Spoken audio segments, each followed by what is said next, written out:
Hazrat Abu Sa'id has reported it from the Prophet sallallahu alaihi wasallam. Hazrat Zainab, the wife of Abdullah radiyallahu anhu, reports, I was in the mosque and saw the Prophet sallallahu alaihi wasallam. He sallallahu alaihi wasallam said, give alms even though from your jewelry.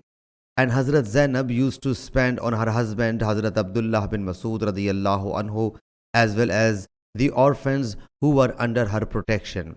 She requested Hazrat Abdullah to ask Allah's Apostle sallallahu alaihi wasallam whether it was permissible for her to spend out of zakat on him and the children who were her dependents. He said, you should yourself ask Allah's Apostle sallallahu alaihi wasallam. I proceeded towards the Prophet sallallahu alaihi wasallam and found a woman from Ansar at the door whose problem was quite akin to that of mine.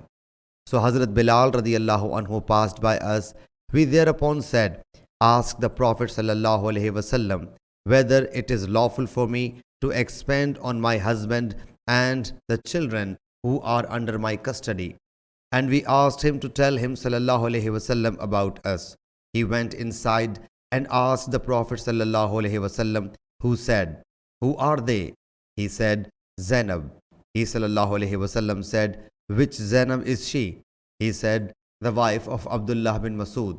He sallallahu alaihi wasallam said, yes, they will have twofold reward, one for kinship and one for giving alms. Sahih Bukhari, Hadith number 1466.